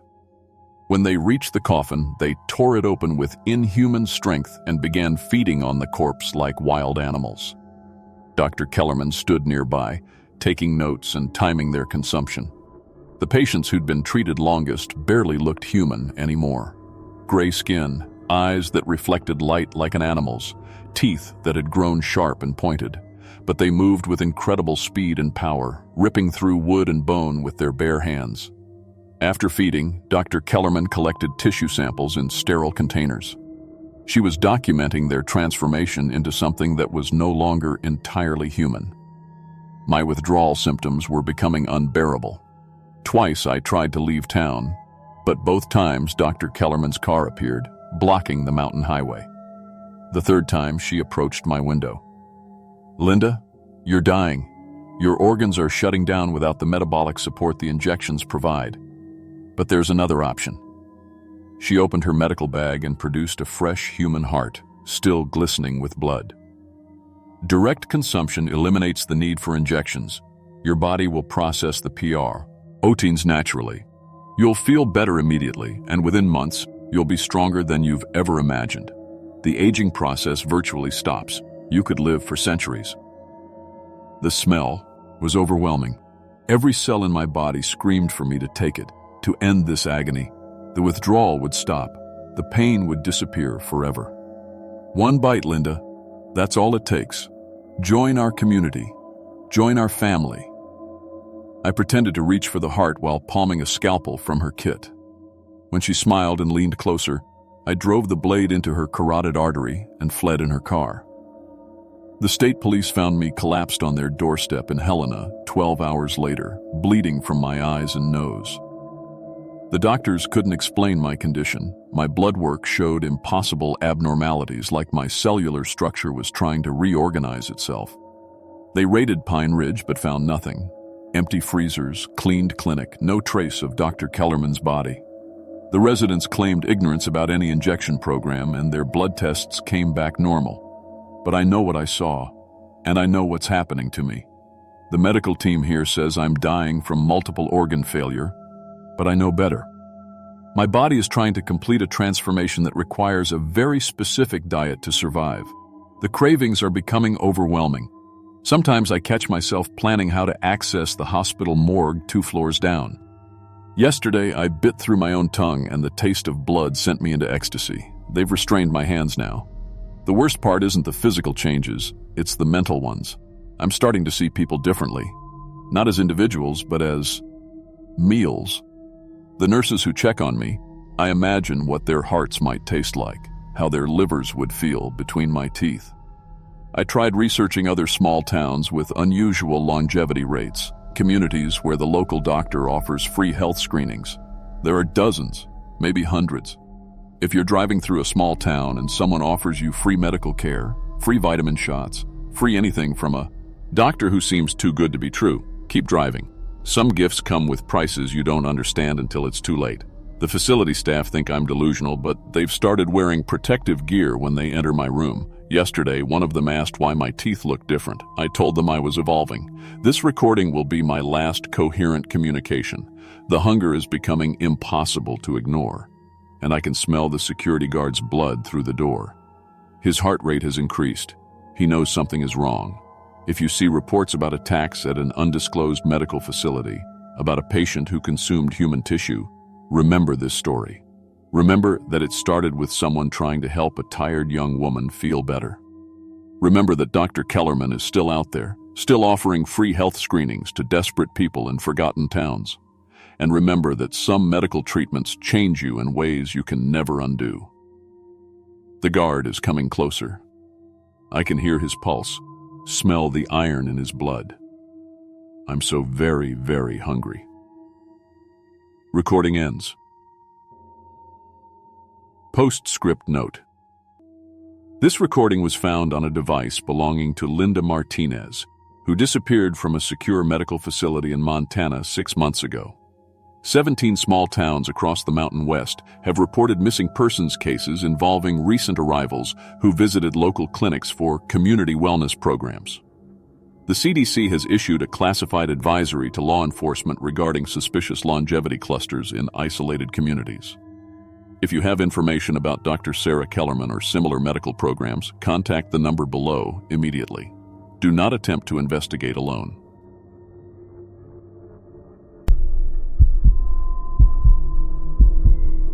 My name is Carol Martinez, and I've been driving school buses for 12 years. I started right after my divorce, when I needed steady work with good benefits. The pay isn't great, but I love working with kids, and the schedule lets me be home when my own daughter gets out of school. I've driven in 3 different districts, handled everything from kindergarten field trips to high school sports teams. I thought I'd seen it all. But what happened during my 5 weeks at Riverside Elementary in rural Kansas changed everything I thought I knew about this job. Some roads aren't meant for the living.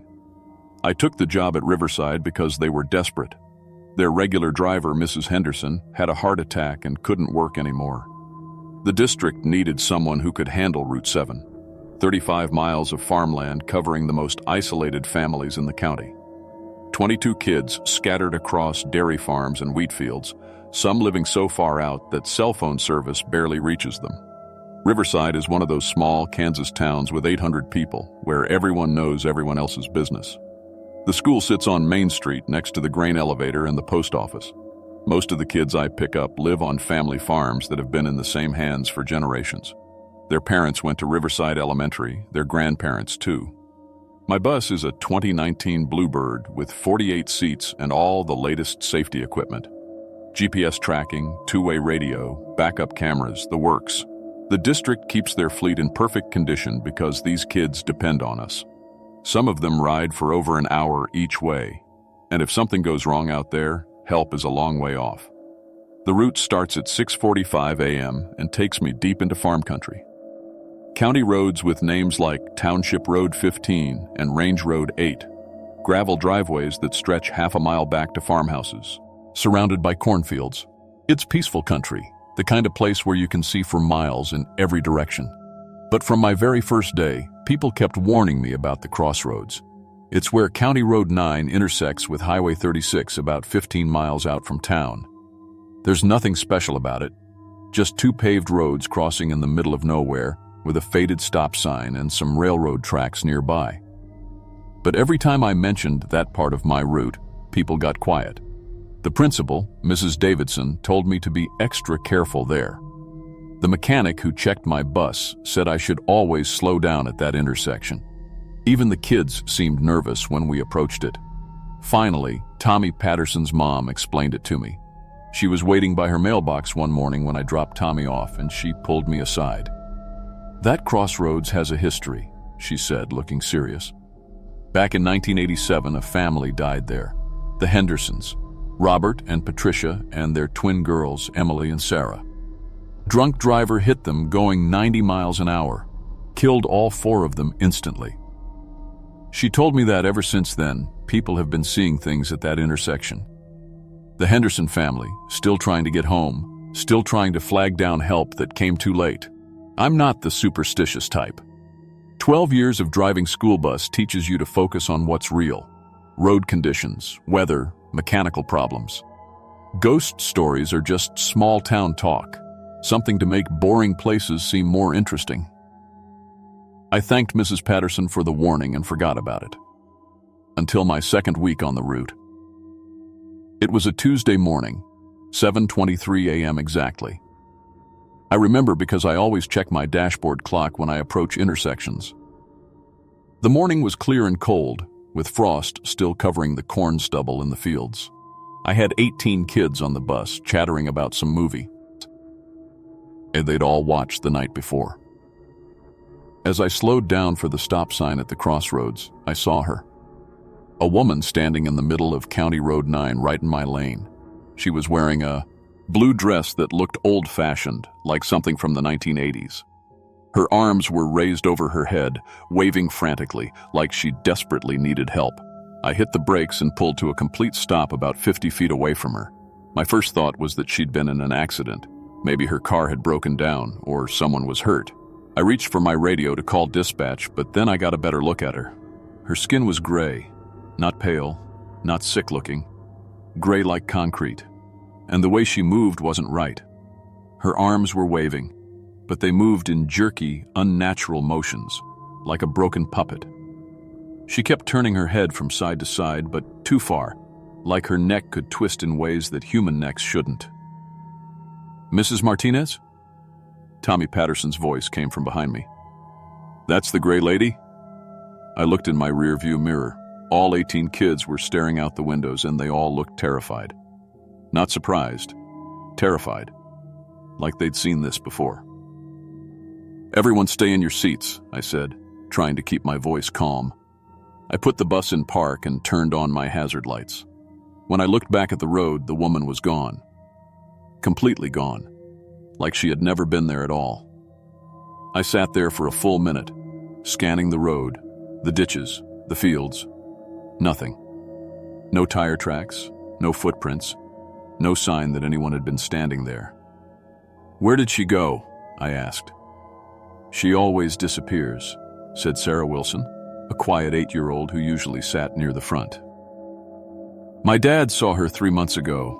She was in his truck headlights when he was coming home from work, but when he stopped to help her, she just vanished." The kids started talking all at once. They all knew about the gray lady. They'd all heard the stories from their parents. According to them, she was Patricia Henderson, the mother who died in the 1987 crash. She appears at the crossroads Trier, being to flag down help for her family. But when people stop, she disappears, because help can't change what already happened.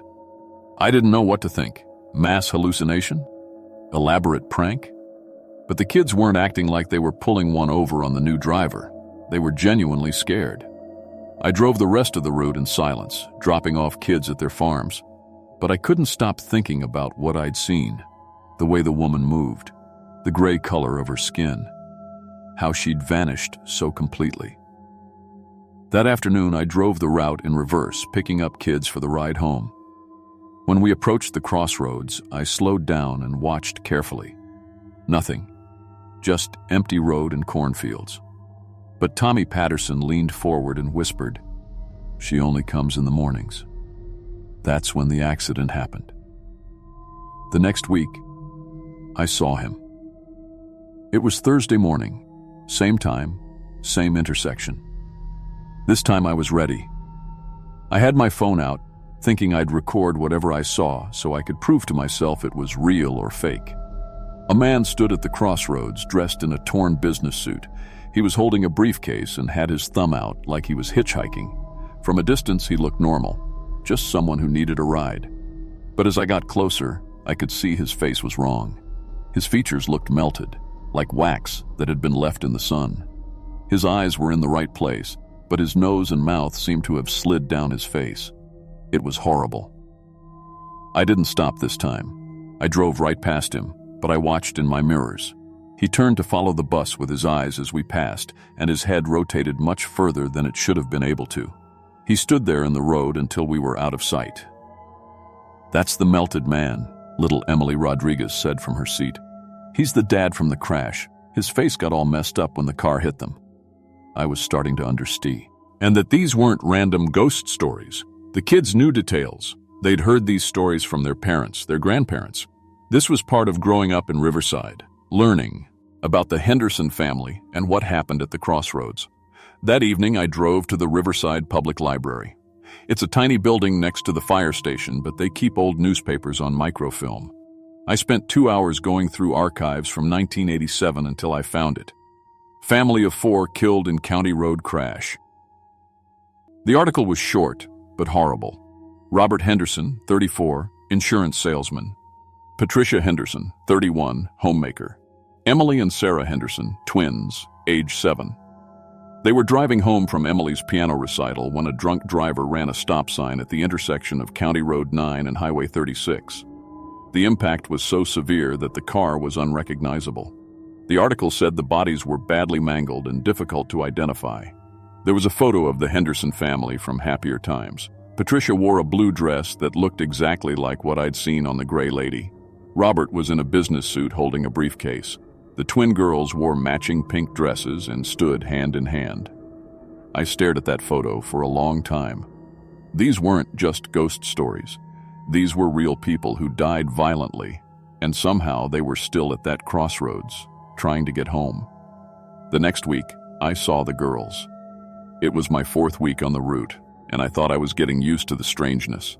I'd seen Patricia twice more and Robert 3 times, always in the morning, always at the crossroads, always looking exactly like they did in their last moments.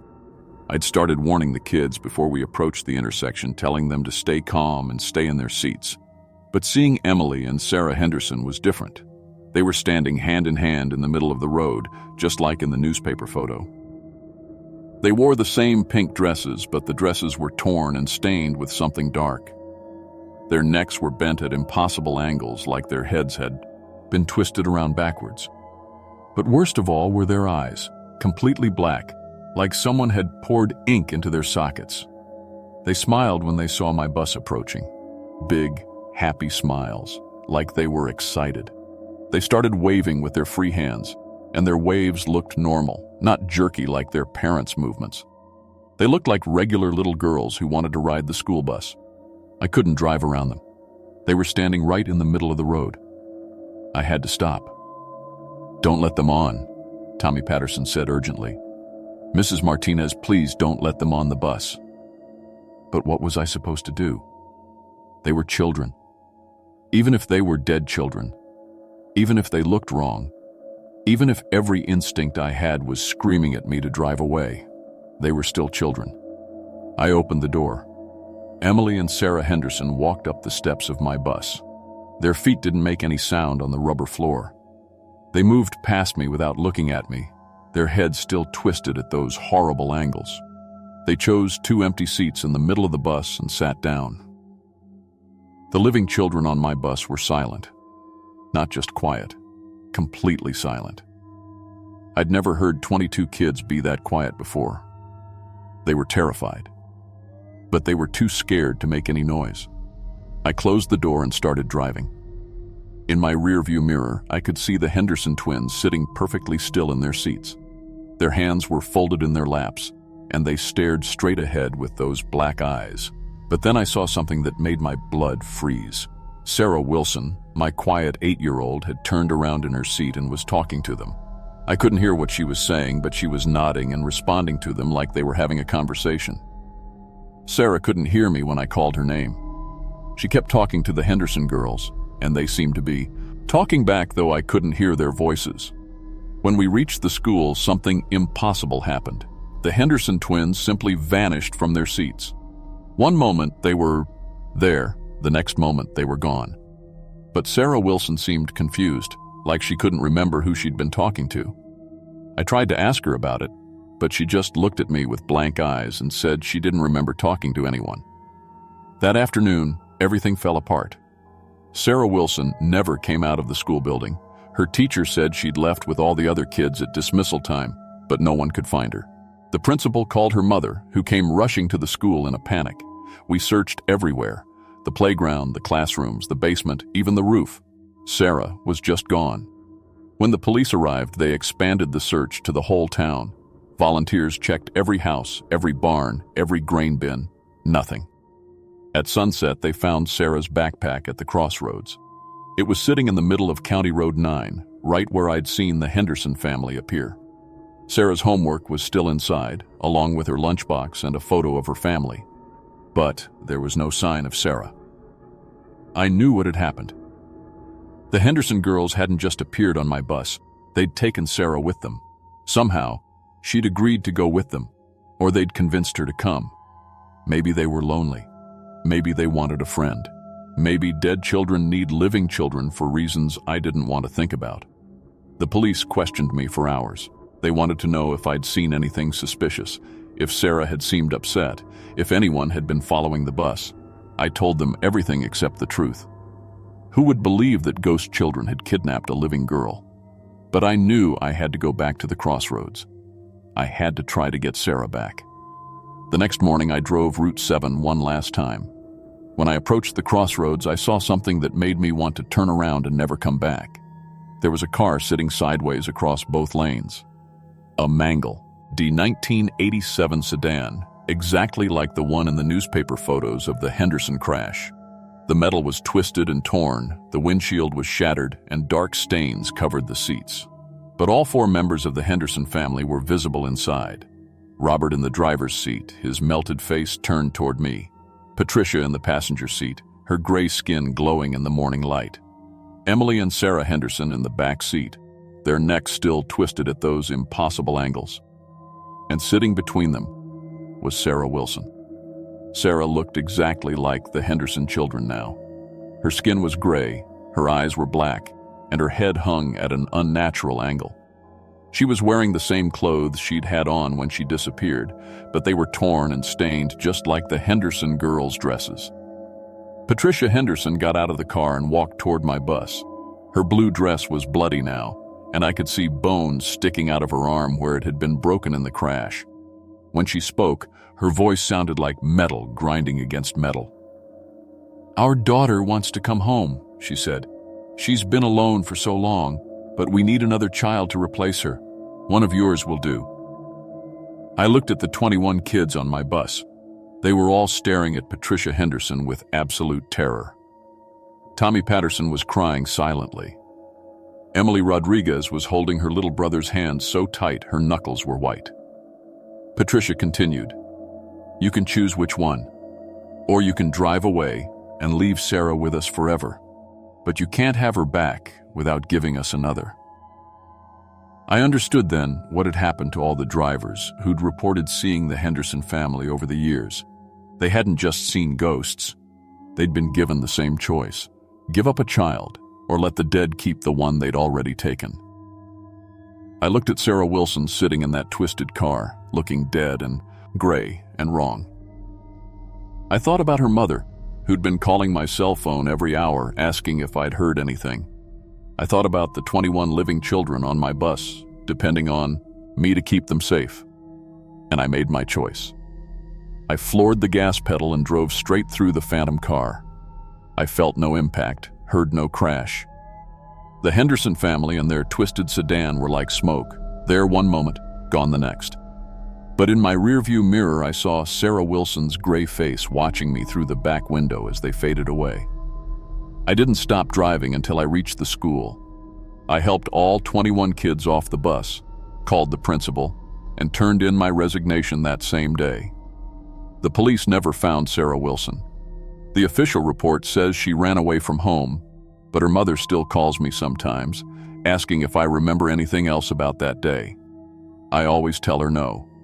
I drive for a different district now, in a different county, far away from crossroads and cornfields. But sometimes, when I pass intersections in the early morning, I slow down and look carefully. Because I know now that some roads belong to the dead, and some crashes never really end. The Henderson family is still out there, still trying to get home, and they still have Sarah Wilson with them. I saved 21 children that day, but I lost one forever. That's a trait I'll have to live with for the rest of my life. If you're ever driving through rural Kansas and you see a family standing at a crossroads in the early morning, don't stop. Don't try to help. Just keep driving and pray they don't follow you home. Because some accidents keep happening over and over, and the dead don't care who gets caught in them. The crossroads are still there on County Road 9. Riverside Elementary hired a new driver for Route 7. I heard she quit after 2 weeks, but I don't know why. I never asked. I don't want to know.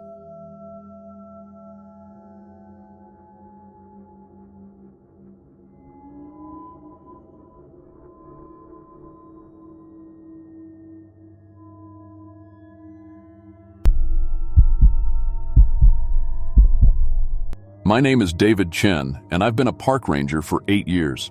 I started working for the National Park Service right after college, and I've seen pretty much everything you can imagine. Bear attacks, flash floods, lost hikers, drug dealers using remote trails, even a few dead bodies. I thought I was ready for anything the wilderness could throw at me. But what happened at Devil's Canyon State Park in Utah during September 2023 made me quit my job and move back to the city.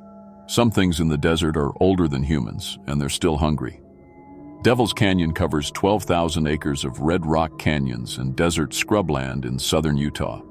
It's not exactly Yellowstone. We maybe get 50 visitors per week, mostly serious hikers and rock climbers.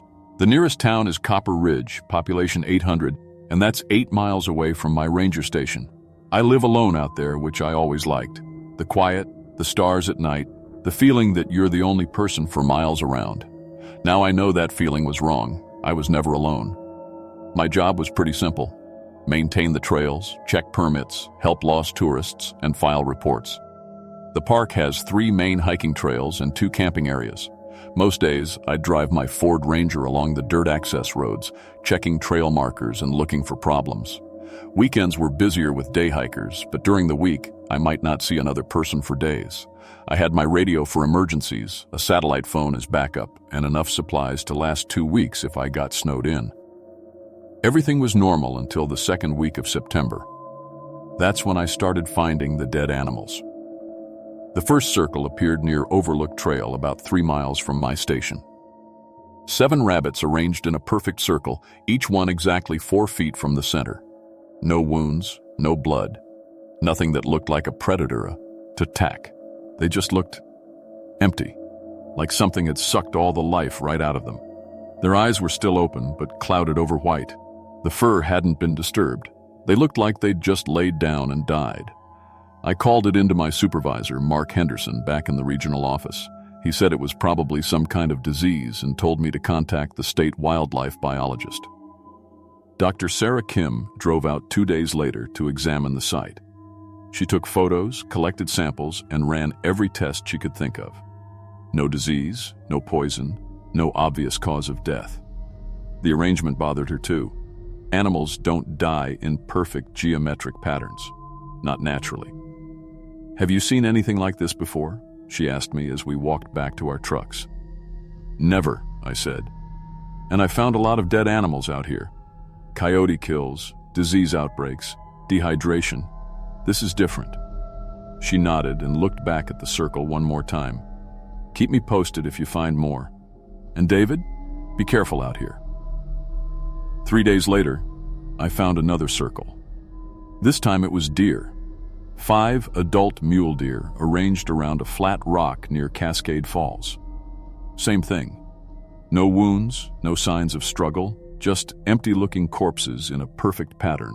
Their eyes were that same cloudy white.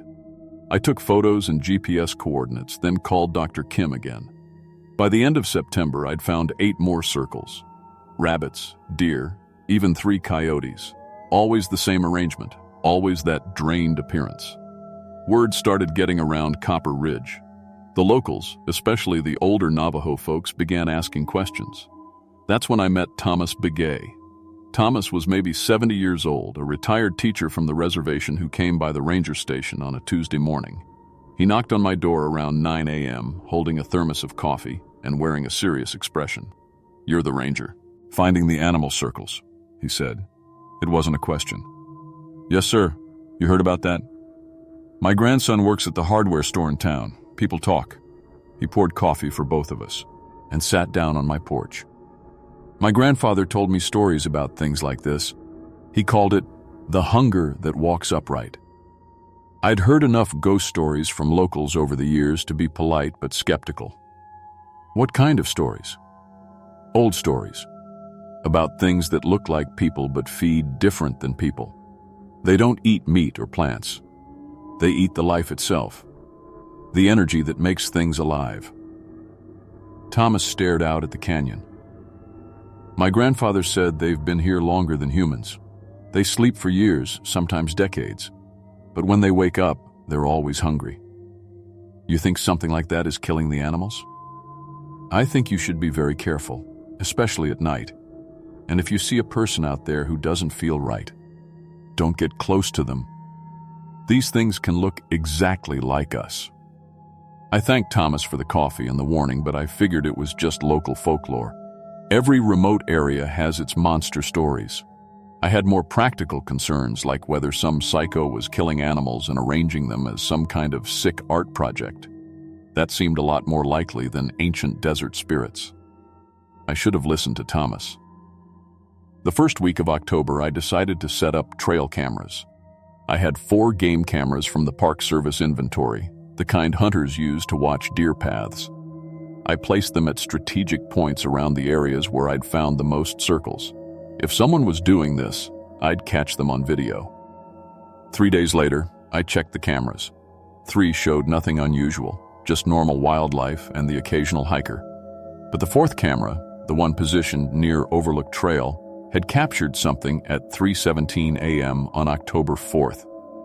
I watched the footage on my laptop back at the station. At first it looked normal. The infrared camera showed the empty trail, some brush moving in the wind, a rabbit hopping into furrow. Then, at 3:15, a human figure walked into view from the left side of the screen. It was a woman, maybe mid-30s, completely naked. She moved slowly toward the rabbit, which should have run away but just sat there, like it was frozen. As she got closer, something started happening to her skin. It began to shimmer, like heat waves rising off summer pavement. Her arms seemed to stretch longer. Her mouth opened wider than any human mouth should open. The rabbit didn't move. It just sat there as the woman thing reached toward it. She didn't touch it, but the rabbit suddenly collapsed. The woman's skin began to glow with a faint light. She straightened up, looking more human again, then walked to where another rabbit was sitting. Same thing happened. The rabbit collapsed. The woman glowed brighter. She killed 7 rabbits this way, never touching them, just reaching out with her hands. After each death, she looked more normal, more human. When she was finished, she arranged the rabbit bodies in a perfect circle, then walked back the way she came. By the time she left the camera's view, she looked completely human again. I watched that footage probably 20 times. I checked the camera for malfunctions, looked for signs the video had been tampered with. But the timestamp was consistent, the motion-activated recording seemed genuine, and the image quality was clear. I had video evidence of something impossible. I called Dr. Kim and emailed her the video file. She called me back within an hour. "David, what the hell is this?" "I was hoping you could tell me. This has to be some kind of hoax, someone in a costume, maybe CGI effects." "I thought so too, but I've gone over it frame by frame. If it's fake, it's incredibly sophisticated.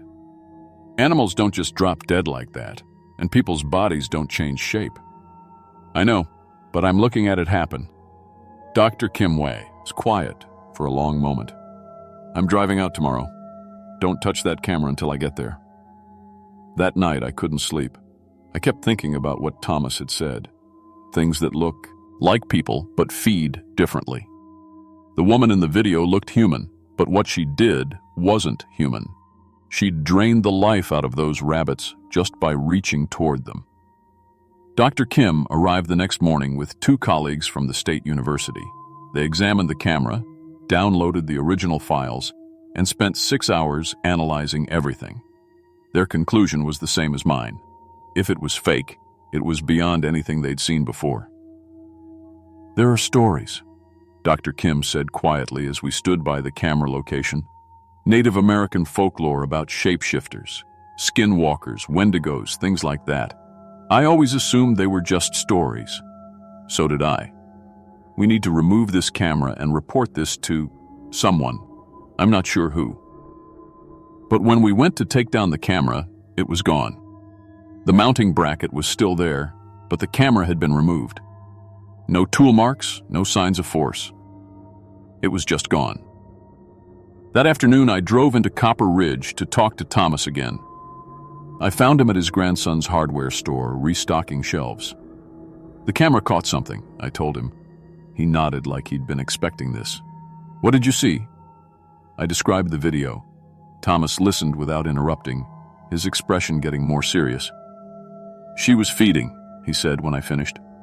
They have to feed every few days, or they start losing the ability to look human.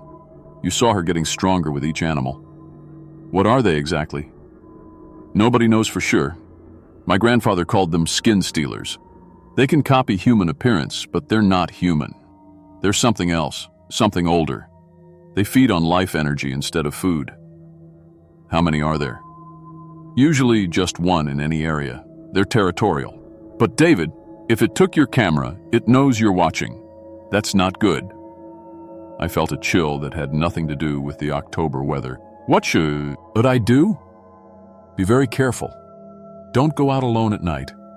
If you see a person in the desert who seems wrong somehow, stay away from them. And maybe think about requesting a transfer. I drove back to the ranger station as the sun was setting. The desert looked different now, more threatening. Every shadow could be hiding something that looked human, but wasn't. Every rock formation could be concealing a creature that fed on life itself. 2 days later, I encountered it face to face. I was doing my afternoon patrol, checking the trail markers along Canyon View Trail. It was about 2 p.m. Clear skies, temperature in the 70s. Perfect hiking weather. I was replacing a damaged trail sign when I heard footsteps behind me. Excuse me, are you the ranger? I turned around to see a man in his 40s, average height, wearing jeans and a red flannel shirt. Hiking boots, small backpack, water bottle in his hand. He looked like any other day hiker, except for his eyes. They were too bright, too focused, and his shadow was wrong. The afternoon sun was behind him, so his shadow should have fallen in front of him. But his shadow was twisted, elongated, like it belonged to something much taller and thinner. Yeah, I'm David Chen. Can I help you? I think I'm lost, he said, smiling. My car is parked at the main trailhead, but I can't figure out how to get back. His voice sounded normal, but there was something off about the way he moved. Too fluid, like he was concentrating on each step. And his skin had that same strange texture I'd seen in the video, like rubber stretched over something that wasn't quite the right shape. The main trail is back that way, I said, pointing toward the trailhead. About 2 miles, just follow the yellow markers. Could you walk with me? I'm really turned around. Every instinct I had was screaming that something was wrong. Thomas's warnings echoed in my head. I glanced down at the man's shadow again. It was definitely wrong, stretching in a direction that didn't match the sun's position. Actually, I need to finish this. Maintenance first, but the trail is clearly marked. You shouldn't have any trouble. The man's smile faltered for just a second. I'd really appreciate the company. That's when I noticed his eyes had changed from brown to yellow, bright yellow, like a cat's eyes. And his shadow was moving independently now, shifting and writhing like it was alive. I'm sorry, but I can't leave my work area, I said, backing toward my truck. The man's expression hardened. You've been watching, he said. You've seen things you shouldn't have seen. His voice was different now, like wind blowing through dry leaves. His skin began to ripple and change color, shifting from pale pink to mottled gray-green. His arms stretched longer, his fingers extending into claws. His face elongated into something reptilian, with a mouth full of needle-sharp teeth. The thing that had looked like a hiker now stood 7 feet tall, with arms that almost reached the ground. Its skin was scaled like a snake's, and its eyes were ancient and intelligent and completely hungry. When it spoke, its voice was like autumn leaves rustling. "You've seen too much, Ranger." I fumbled for my service weapon, a .40 caliber Glock that I'd carried for 8 years and never fired outside the practice range. I drew it and put 6 rounds center mass into the creature's chest. The bullets passed right through it like it was made of smoke. It didn't even slow down. The creature laughed, a sound like wind howling through empty canyons.